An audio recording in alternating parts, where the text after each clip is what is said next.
Dostlarım videomu başlatmak için yardıma çıkmıştı, videomu başlatmamıştım. Şimdi yardıma geldiği için burada başlatmalıyım. Hocam Brawl Stars satılır. Brawl Stars klasik.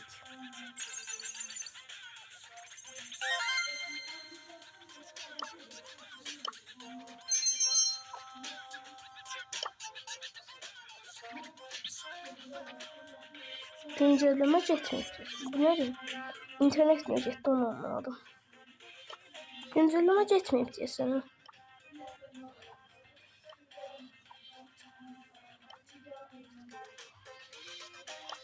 Başa düşmədim.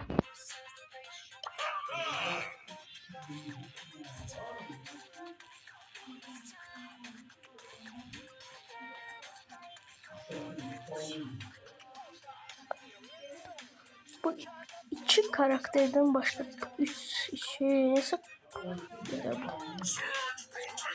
Surge şutunu istedim, bayağı bu oynadım. Karakteri de iş yaptım da.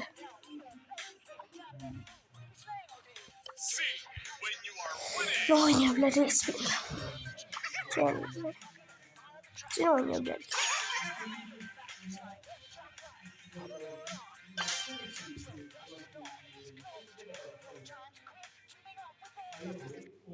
İşte bu arada desteklerinizi gözlüyorum. Abonelerinizi, like'larınızı. Kanalımız yenidir, bildiğiniz için ben izleyenler bilir. Kanalımız yenidir. Sizin sayenizde bu kanal bir kanalımız, eminim buna.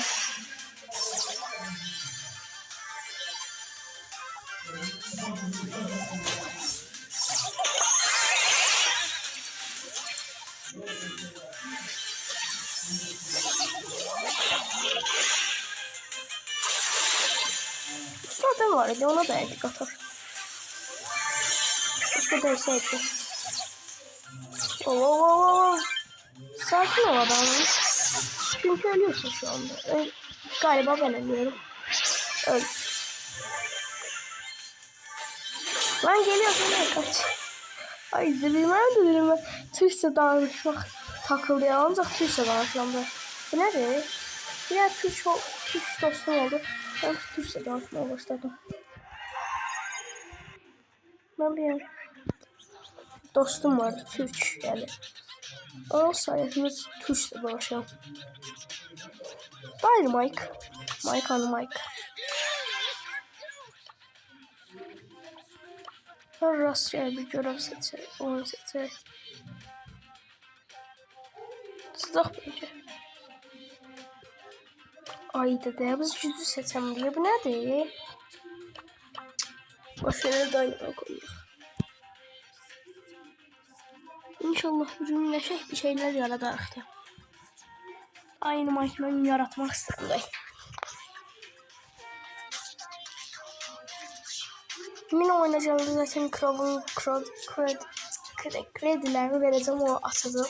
Onun da videosunu göndereceğim size. Her şey eləyəcək min oyna. Kostümü anlatacağım.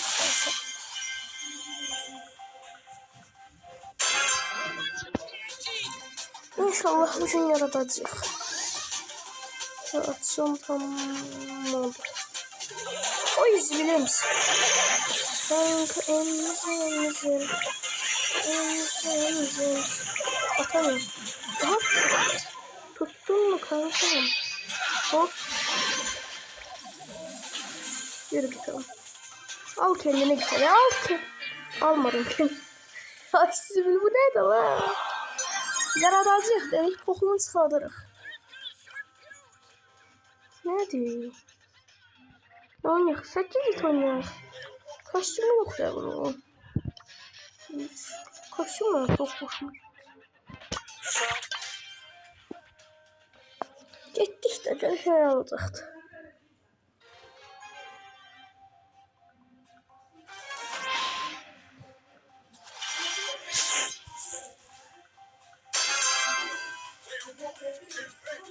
Yakında yüzümü göstereyim diyor.